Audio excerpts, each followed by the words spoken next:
Chapter 8. Thank you, Zeke. Things has been crazy as hell around the apartment since the party incident.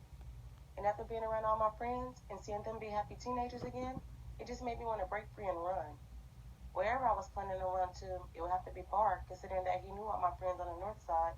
Carmen's was just way too close, and there was no way I was going back to my grandmother's. I had enough money to get away, but it wasn't enough for a great escape. I needed enough money for an apartment that I would have to have at least 6 months of rent paid up front. I needed a car, because I was over the whole ride alone thing, and I also needed to make sure I had enough money for my food and habits. Eventually, I know I needed a job, but for right now, I needed fast money. Over the last couple of weeks, I guess you can say I've been risking my own life, but at this point, I really didn't care anymore. I would scope houses and make moves on my own whenever he was asleep or gone.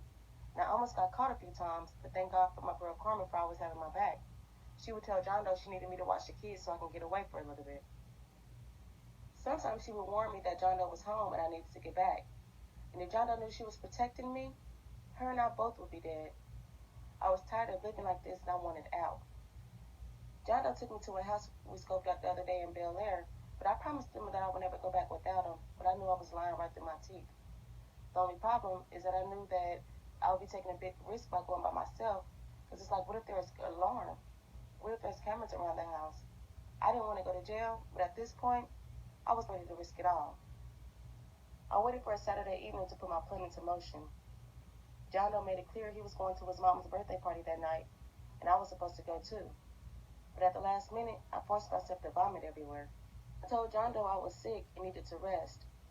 He was understanding and left like he was headed to pick up his plan B. After about an hour after he was gone, I caught an Uber to catch a ride to Bel Air. I knew that house had enough goods in it to allow me to break free. I chose a Saturday night because I figured most people would be having family time or out partying. I had the Uber driver drop me off at the corner store around the corner from the house, and I would walk the rest of the way. When I saw the house, it was just as I expected it to be, pitch black. I slowly walked to the side of the gate, and it was easy access once I slid the lock over.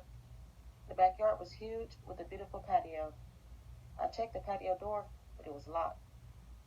And there were 4 windows in the backyard, and they were all locked as well. So I decided to go to the front of the house to find an entrance. At that time, I thought, thank God for my slim body. There is a cat door at the bottom of the garage. I got on the ground and pushed my backpack in first. Once I didn't hear anything, I knew it was safe to crawl in. Once I got inside the garage, the door was unlocked and I was in the house. I waited a few minutes to see if there was an alarm, but it never went off.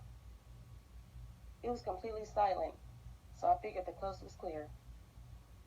I slowly walked through the huge house, admiring it from room to room. It was absolutely beautiful. After roaming through about 5 rooms, I finally came to what I figured was the master bedroom. The door was shut, but that did not stop me. I slowly twisted the knob, and the door yanked open. The light came on, and there was a man on the other side of the door.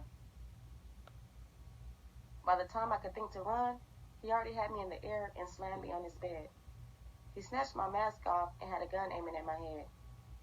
"What the fuck are you doing in my house?" he yelled. I still wanted to run, but all I could do was cry.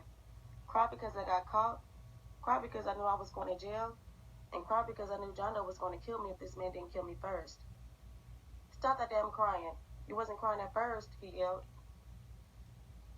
I cleared my eyes and stopped crying.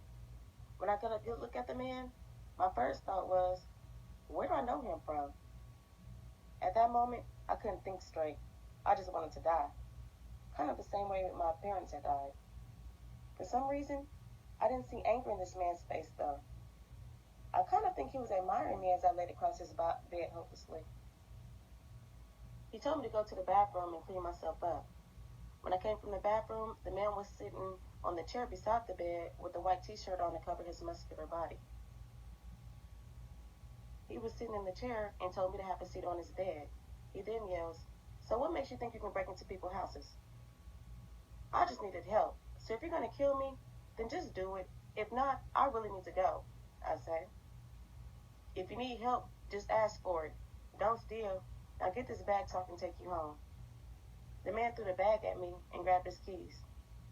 How do you know I need a ride and I don't have my own car? I yelled. He paused and said, because if you did, you wouldn't be doing stupid shit like this. Now let's go. I was not used to a man talking to me like that. He was not as nice as my daddy, but not as mean as John Doe. I figured, what's the worst that can happen now? So I grabbed my bag and followed him to his white Camaro he had parked on the street. We got in the car and I put my seatbelt on. He asked me for my address so he can put it into his GPS. He looked down to type the information into his phone, and I got a good look at his from a side view. I'll be damned. It was my lifesaver from the party.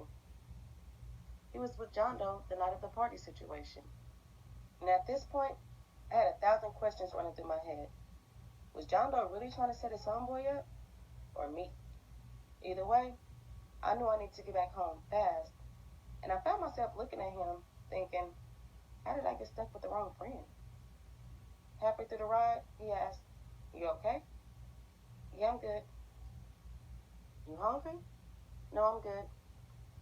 I was actually starving, but I couldn't figure out why he was being so nice to me after I just tried to rob him. I told him to drop me off at the corner and I would walk home.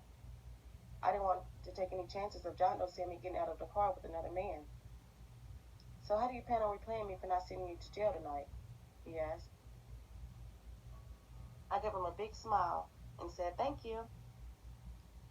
I just opened a computer store and need someone to run it for me.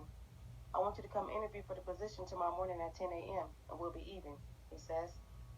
Without thinking, I say, okay. He looked at me as if he was just as shocked as I was. He reached in his wallet and pulled out two $100 bills. He then reached in his armrest and pulled out a pen. He wrote an address on one of the bills and told me not to spend it until I came to see him. It was just too good to be true, and I was loving it more by the second. I wanted to sit in his car longer to get to know and learn everything there was to know about him. Well, I'm Zeke, and I'm looking forward to seeing you tomorrow, and no trouble between now and then, he says. Thank you, Zeke. I got out of his car, still in disbelief as to what just happened. It was midnight, and I was walking into my apartment smiling from ear to ear. Before I made it to my building, I saw Zeke drive around the apartment again, making sure I was okay. I couldn't wait for the next day to come so I can see him again. When I got back to the apartment, it was just the way I left it. I got in the shower and got into bed. A few hours later, I heard John Doe come in. I faked like I was in a deep sleep so I could avoid any conversation he wanted to have.